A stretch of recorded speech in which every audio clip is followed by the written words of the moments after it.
저희가 지난 강소팟 에피소드에서 강소팟 개편에 대해 이야기했잖아요. 네. 그때 제가 개편 아이디어로 가져왔던 것 중 하나가 여전히 그렇게 생각하는지라는 코너를 만들어 보자는 거였어요. 저희 두 사람이 지금 2년 반 정도 강소팟을 만들어 오고 있기 때문에 옛날 에피소드를 굳이 다시 들어서 그때 생각과 지금의 내 생각이 어떻게 같고 다른지 좀 이야기해보는? 여태까지는 사실 두려워서 재생을 못했어요. 아, 옛날 에피소드를요? 네. 내가 들었을 때 얼마나 부끄러울지.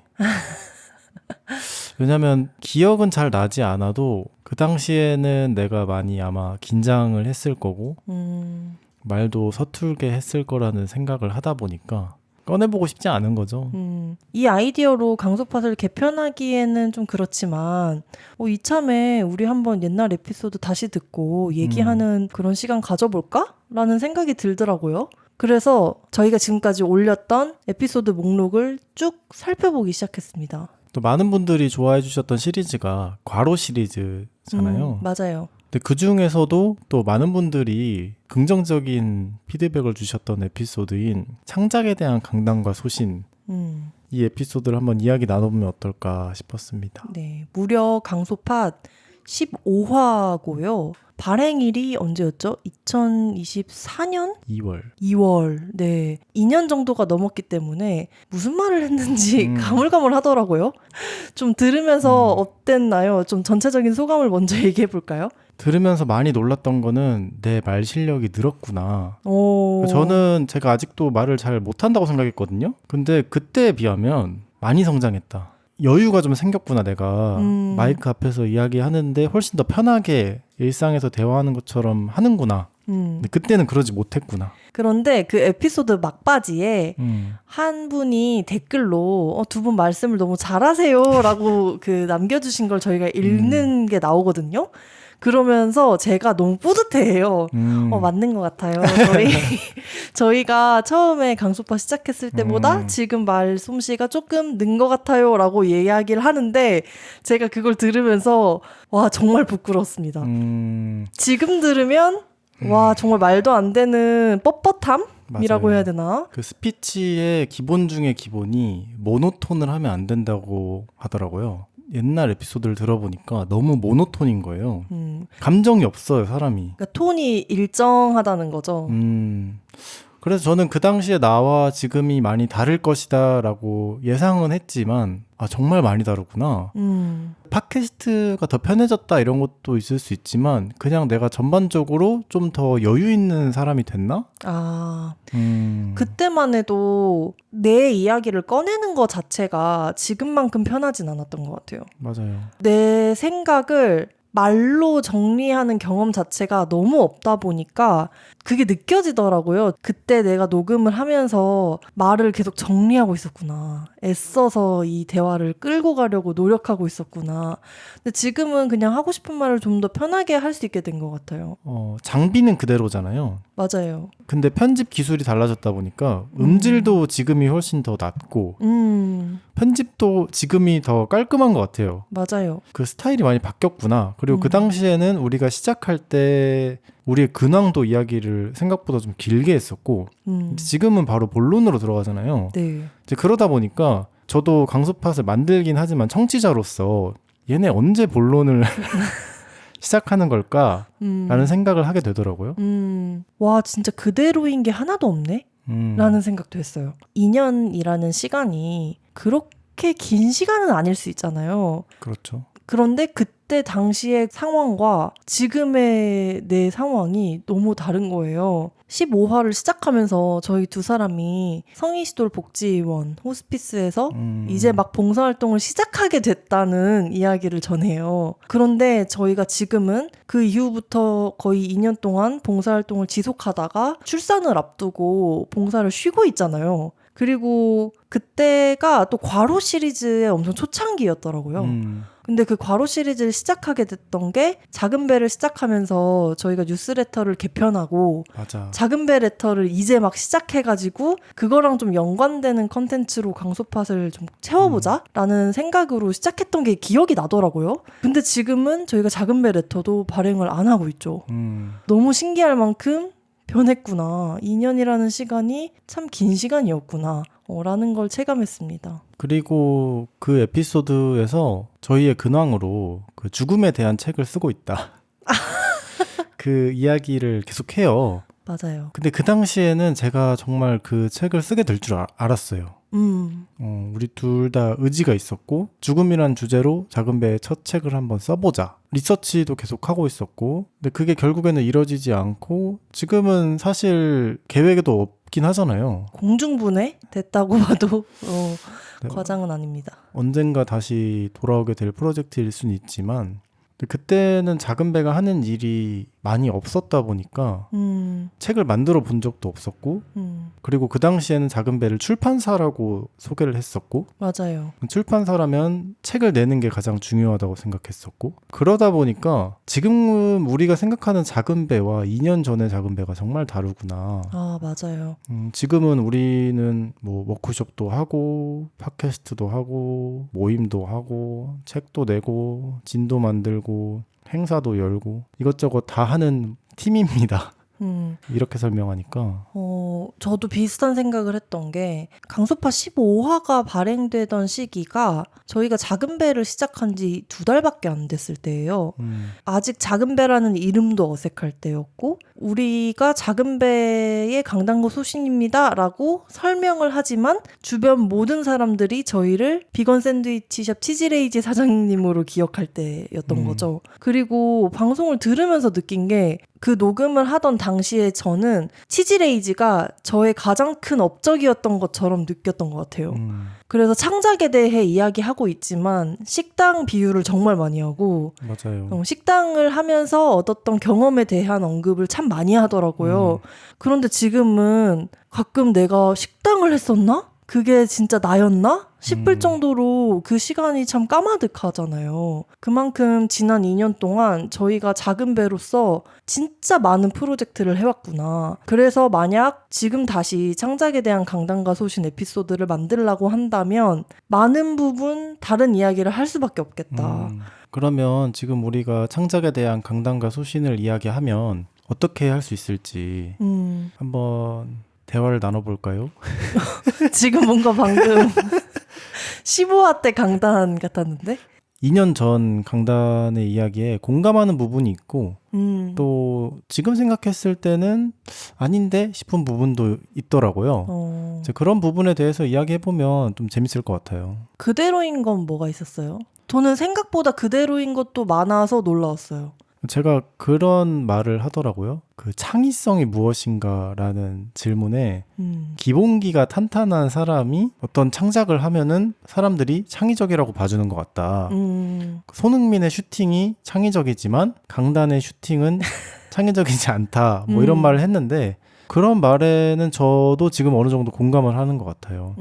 그 당시에 기본기를 생각하면서 배움에 대해서 이야기를 하진 않았거든요. 근데 요즘 저는 그런 생각을 하는 게 뭐 창작이나 창의성이나 사실 별게 있나 배워서 만들면 되는 건데 근데 그 배움을 되게 별거 아닌 것처럼 생각하는 사람이 있고 되게 어렵게 생각하는 사람이 있는 거죠. 그러니까 뭔가를 만들려고 할 때 필요한 기술이나 지식을 배운다는 네. 측면에서의 배움인 거죠. 그러니까 엉덩이가 좀 가벼운 사람들이 있잖아요. 근데 저는 요즘 반대로 내가 생각보다 좀 몸이 무거운 사람이구나.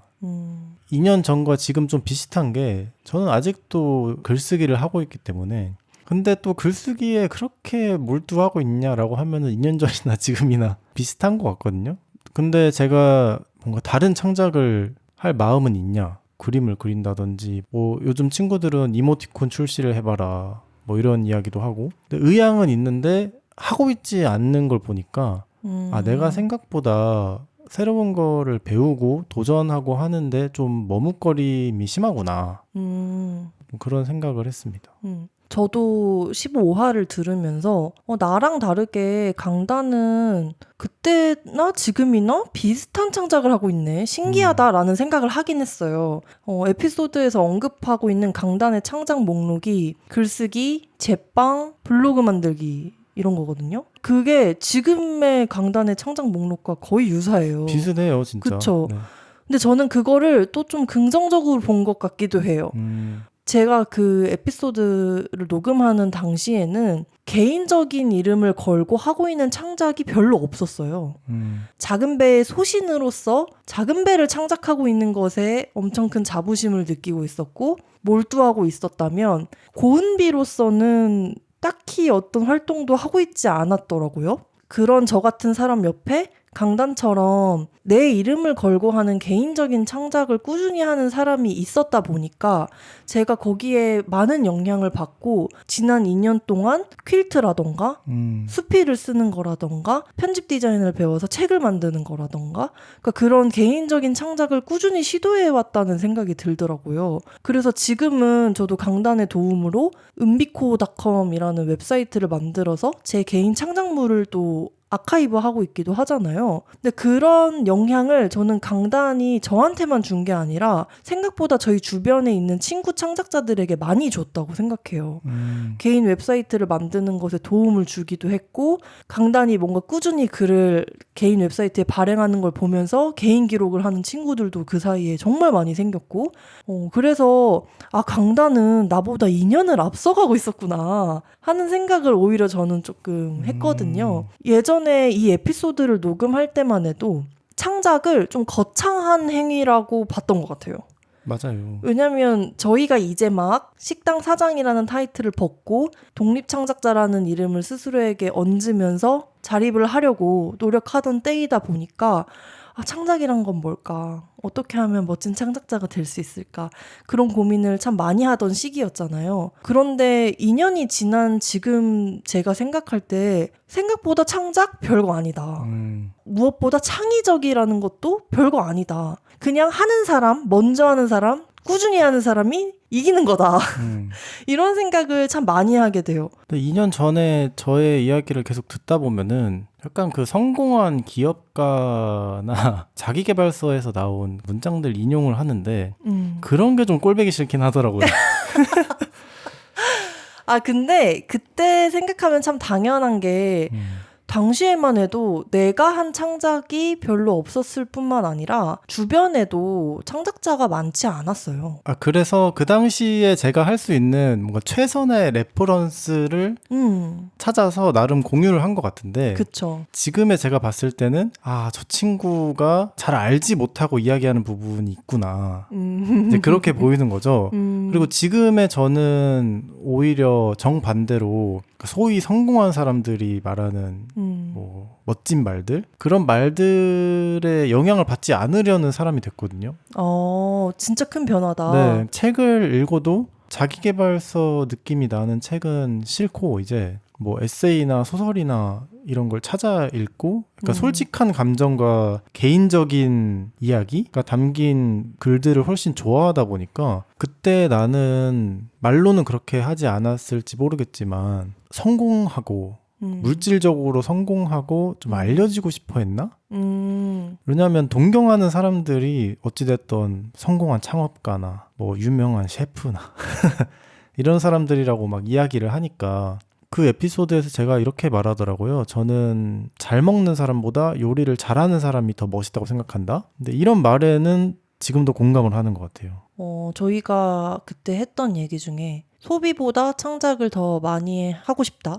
그리고 그렇게 해야 더 좋은 삶을 살 수 있을 거라고 생각한다 라는 말이 있었는데 그 이후에도 그 이야기는 아주 오랫동안 제 마음에 남아가지고 무엇을 하던 간에 좀 지침처럼 작용을 했던 것 같아요. 제가 올해 1월 1일부터 소비 창작 노트를 쓰고 있잖아요. 매주 일요일마다 지난 한 주 동안 내가 소비한 걸 적고 또 창작한 걸 쭉 적어보고 항상 소비한 것보다 창작한 것이 많게끔 유지할 수 있는 사람이 되고 싶다라는 마음으로 꾸준히 기록을 하고 있는데요. 당시에 그 창작에 대해 가지고 있었던 본질적인 태도는 저는 지금도 비슷한 것 같아요.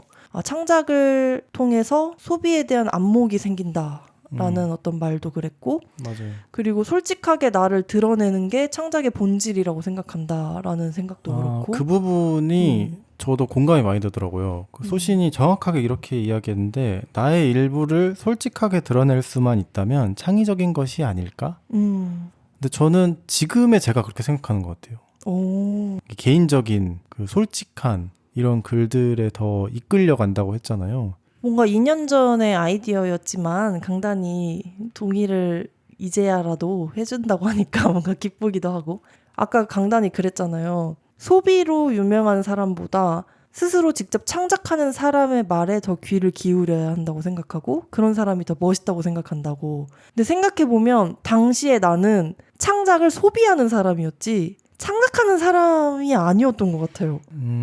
지금에 비하면. 1년 반 동안 애지중지 만들어왔던 치즈레이즈라는 식당이 저의 당시의 창작물이었고 작은 배도 이제 막 내 손에서 태어난 창작물이었지만 그 이후에 해왔던 개인적인 창작들이 훨씬 더 많다 보니까 지금 생각하면 그때 어떻게 저 이야기를 저렇게 당당하게 했을까?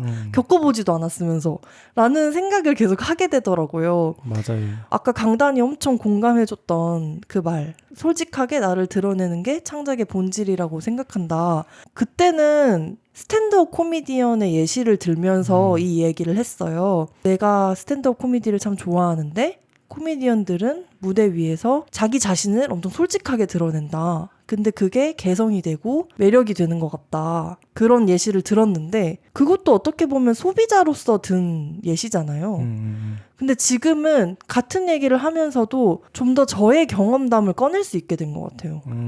최근에 저희가 제주 북페이를 성황리에 마쳤잖아요. 예전에는 그런 공식적인 자리에 작은배 이름으로 참여하게 되면 작은배로서 어떤 창작물을 가져가야 할까라는 고민을 좀 더 많이 했어요. 기획적으로 좀 완결되고 그럴싸하고 테이블 위에 여러 작품이 올라갔을 때에도 서로 잘 어울리는 그런 창작물들을 가져가고 싶다는 열망이 있었던 것 같아요.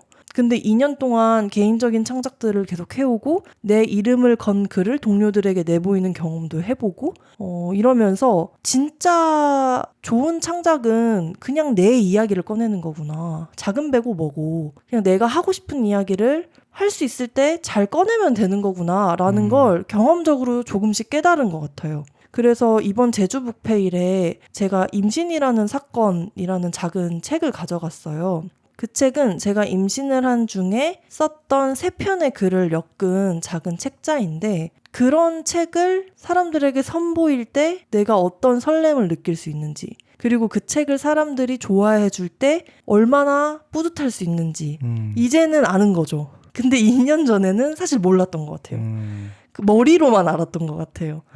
그래서 지금도 같은 이야기를 하고 있지만 사실 조금은 다른 태도로 이야기하게 된다라는 게 좀 큰 차이가 아닐까 싶어요. 맞아요. 2년 전에는 책을 만든다고 했지만 뭐 책 편집이나 디자인을 해본 적도 없었고 그쵸. 근데 뭐 시도해보면은 다 되는 거기는 한데 주제를 잘 정하고 내가 이걸 하고 싶다는 마음만 있으면 결과물이 나올 거라고 생각했던 부분도 있는 것 같아요.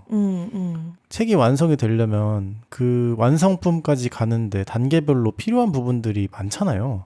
이 스텝들에 대해서 생각하지 않고 결과물이 너무 멋있을 거야. 뭔가 이런 상상만 하고 마치 이미 만들어 본 사람처럼 좀 그렇게 생각했던 부분도 있는 것 같아요. 그때 제가 그 방송을 시작하면서 이런 말을 해요. 오늘 이 강소파 15화를 다 듣고 나면 마음속에서 창작에 대한 불씨가 탁탁 타올랐으면 좋겠다. 근데 제가 그 에피소드를 다시 들으니까 창작에 대한 마음이 불타오르긴 하더라고요. 근데 조금 다른 의미로 불타오르는 것 같긴 했어요. 물론 그때 나는 많은 경험을 해보지 않은 상태에서 창작에 대한 생각들을 나열하고 있기는 했지만 그럴 수 있을 만큼 창작에 진심이었던 것 같아요.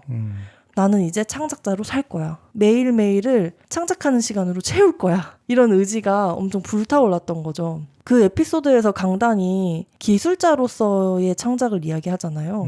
창작이라는 게 한순간에 영감으로 가능한 게 아니라 매일의 훈련, 그리고 반복을 통해서만 가능한 것이다. 그럴 때 창의적인 게 나오는 거지 뭐 맨날 룰루랄라 놀다가 어느 날 갑자기 창의적인 결과물을 만들어낼 수 있는 게 아니다. 그렇기 때문에 우리가 창작자로 살아남고 싶다면 오늘 하루를 어떤 창작의 기술을 연마하는 시간으로 채워야 한다. 그러면서 막 뭘 하면 좋을까 이런 고민을 했던 그때의 내가 떠오르는 거예요.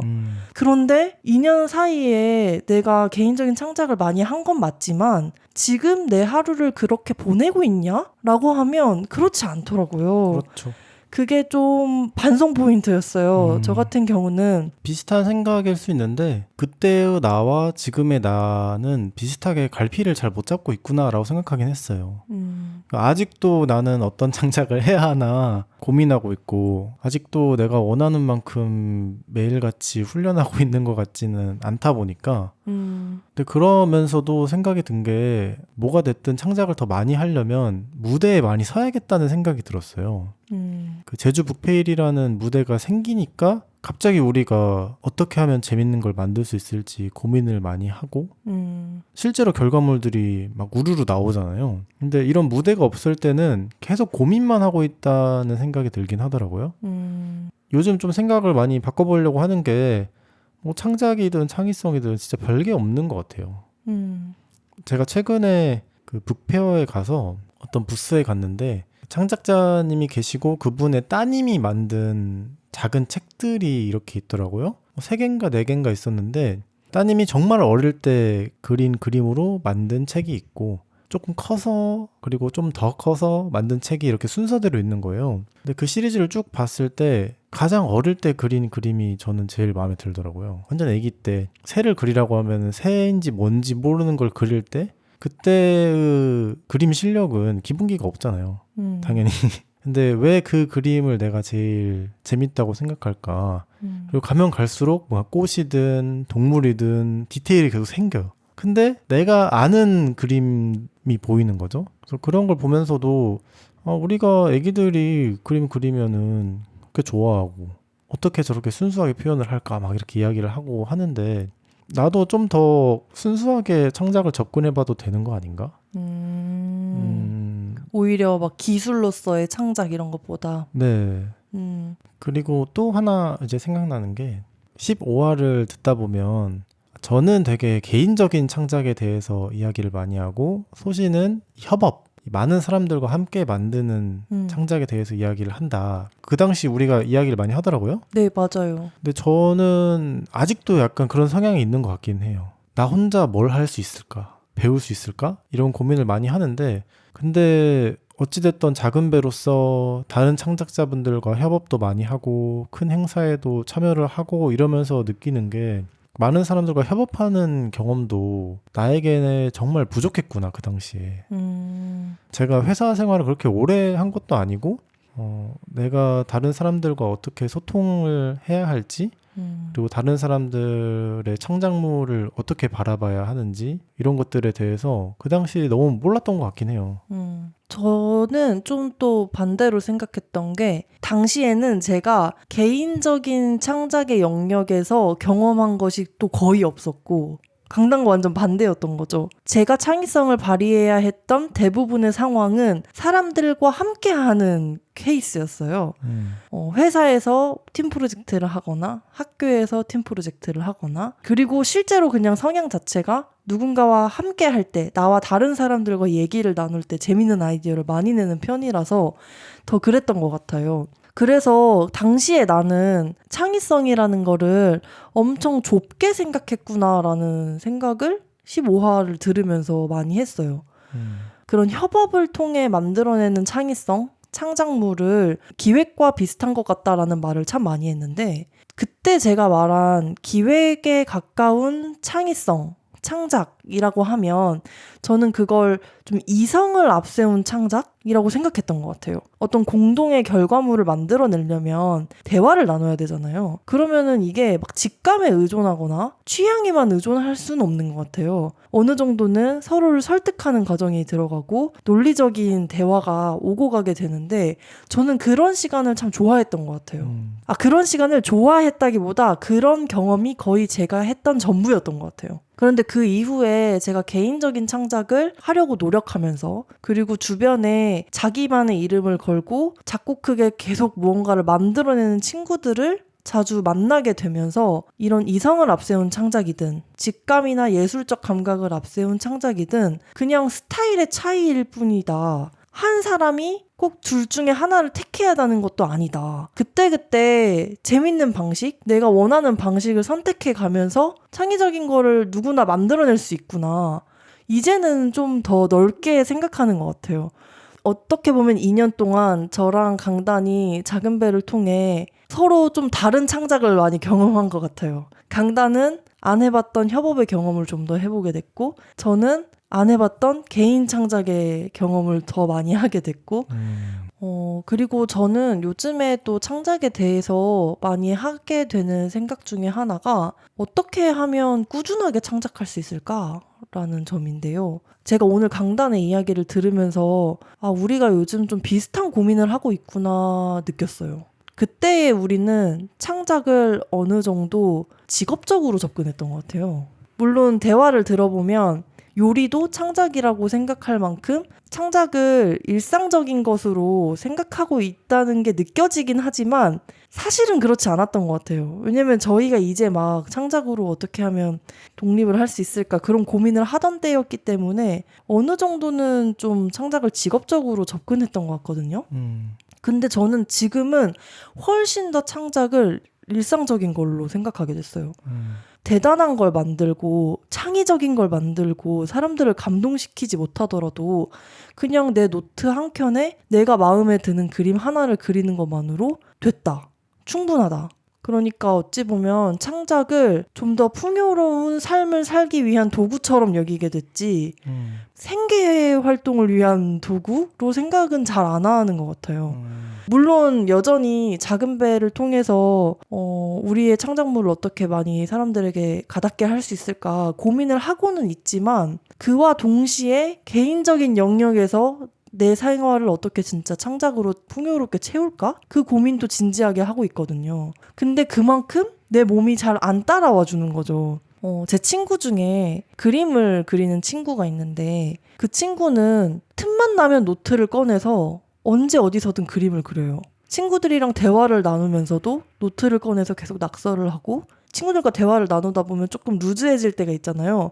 그럼 밖에 나가서 혼자 그림을 그리고 근데 그런 모습을 보면서 왜 나는 가만히 있을 때, 혼자 있을 때, 시간적으로 여유가 있을 때 뭔가를 만들어내지 않을까? 나에겐 대체 어떤 환경과 동기부여가 필요한 거지? 그런 고민이 좀 많이 들더라고요. 예전에는 어떻게 하면 창의적이게 될까? 나는 어떤 창작자가 되고 싶을까? 이런 좀 큰 고민들을 많이 했다면 요즘은 좀 더 현실적인 단위에서 어떻게 하면 내 삶을 진짜 창작으로 채울까? 내가 하고 있는 이 일을 어떻게 하면 잘 끝낼 수 있을까? 그런 고민을 더 많이 하게 되는 것 같아요. 저는 이렇게 긴 시간이 흘렀으니 지금은 내가 창작이 무엇인지 창의성이 무엇인지 좀 더 멋지게 정의할 수 있을 줄 알았거든요. 근데 아무리 고민해봐도 딱히 모르겠더라고요. 내가 지금은 별로 이런 무거운 질문을 안고 살지 않는구나. 좀 더 편안하게 사는구나 라는 생각을 하게 됐고 근데 그렇다고 해서 내가 뭐 창작에 대한 열망과 욕심이 없는가라고 하면 그건 아닌데 좀 부담을 내려놓고 사는 것 같아요. 저희가 매일매일 뭔가는 하잖아요. 휴일을 정해놓고 사는 것도 아니고 나름대로 치열하게 고민하고 뭔가 행동을 하고 창작을 하고 살다 보니까 이게 시간이 흐르면 뭔가 되어 있긴 하거든요.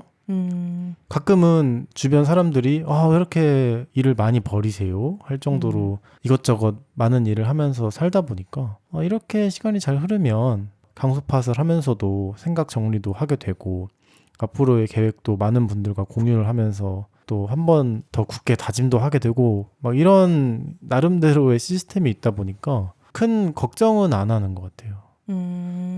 심지어 정말 언제 고요가 태어날지 몰라서 전전긍긍하는 지금도 강단은 웹사이트에 글을 쓰고 저는 콘텐츠를 만들잖아요. 그런 사람이 되었기 때문에 조금은 덜 불안하고 조금은 덜 창작의 본질에 집착하게 된 거죠. 만약에 2년 후에 오늘 녹음한 에피소드를 저희가 다시 들으면서 이야기를 한다고 해도 저는 여전히 또 모르는 건 모르고 어려운 건 어려울 거라고 생각하거든요. 그냥 그게 어쩌면 창작의 본질일 수도 있다. 작은 배로서 뭐 이런저런 경험을 많이 하면서 자신감을 얻은 부분도 있고 그래서 2년 전과 나의 목소리가 좀 다르다. 지금의 목소리에는 좀 자신감이 묻어난다. 여유가 있다. 라고 생각을 하는 게 내가 그만큼 경험을 많이 하긴 했구나. 그래서 내가 좀 성숙해졌나 보다. 그런 생각을 하면서도 그때보다 내가 더 겸손하다는 생각도 하는 것 같아요. 사실 아직 시작이잖아요. 그쵸. 작은 배는 뭐 아직 시작 단계인 회사고 아직 갈 길이 너무 멀고 해보지 못한 도전들 창작들 너무 많고 우리가 해낼 수 있다는 것도 알고 있고 그래서 앞으로 해야 할 일들이 많다는 거를 이제는 아는 거죠. 그래서 그때는 뭘 해야 할지 전혀 갈피를 못 잡았기 때문에 괜히 멋진 말을 더 하고 싶어 했던 것 같아요. 당시에 저희가 작은 배를 출판사라고 소개를 했잖아요. 근데 저는 돌이켜보면 그때 그 출판사라는 말에 좀 집착했던 것 같아요. 나 이제 식당 그만뒀고 창작자로 살 건데 나는 어떤 창작자일까? 나랑 강단이랑 공통적으로 글을 쓰네? 그럼 책을 만들 수 있지 않을까? 우리 요즘 공통의 관심사가 죽음이니까 죽음에 대한 책을 만들자. 그럼 아직 책을 내진 않았지만 우린 출판사가 아닐까? 나는 출판사에서 일하는 창작자야. 그러니까 이런 게 필요했던 것 같아요. 어떻게 보면은 정의를 먼저 하고 나아가고 싶어 했던 그런 불안함이 가득했던 시기였던 것 같아요. 그만큼 창작이라는 걸 좀 고정적인 걸로 봤던 것 같아요. 저는.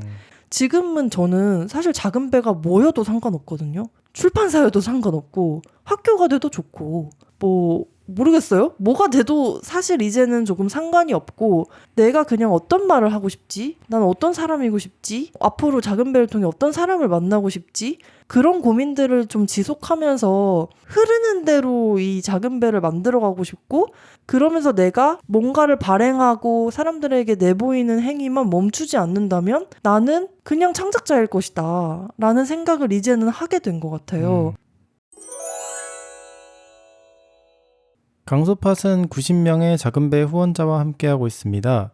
작은배 후원에 대한 자세한 내용은 작은배.com, jagunbae.com에서 확인하실 수 있습니다. 감사합니다. 강소파 친구들이 남겨준 댓글을 한번 읽어보겠습니다. 오랜만에 유튜브에 남겨주신 댓글인데요. 뿡꺽순님의 이야기입니다.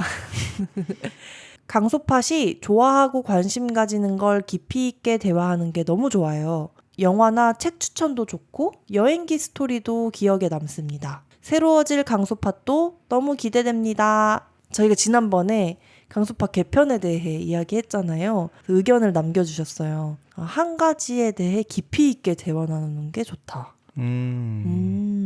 뿡꺽수님이라고 하셨나요? 네, 뿡꺽수님. 뿡꺽수님 감사합니다. 저번 주에 저희가 다음 에피소드가 한참 나중에 나올 수도 있다.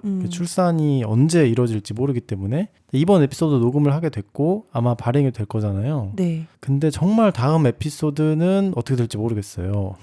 근데 아기가 안 나오고 있어가지고 네. 물론 그러면 다음 에피소드에는 정말 확 달라진 정말요? 강소팟이 발행될 수도 있는 거죠. 아, 네네네. 한참 나중에. 금시초문이어가지고. 한참 나중에. 네. 근데 저도 뿡꺽수님이 좋았다고 하셨던 것처럼 영화나 책 추천 이야기를 좀 더 해보고 싶긴 해요.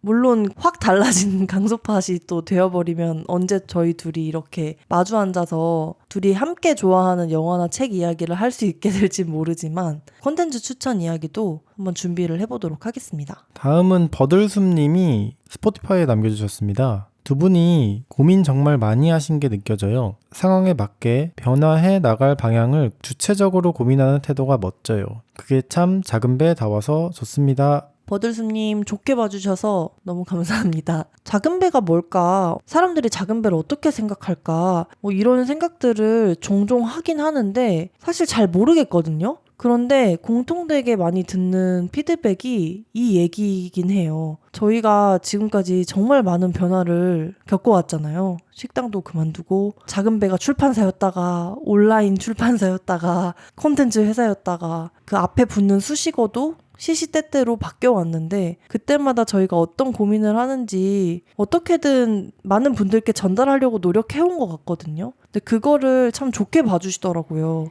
그래서 강소팟 개편에 대한 이야기도 오히려 강소팟에서 꼭 다뤄보고 싶었던 것 같아요. 왜냐면 친구들의 이야기가 너무 필요했어요. 진짜 어떻게 변화하는 게 좋을지 잘 모르겠어가지고 이런 이야기를 듣는 것만으로도 좋았다라고 이렇게 댓글 남겨주시니까 아주 큰 힘이 됐습니다.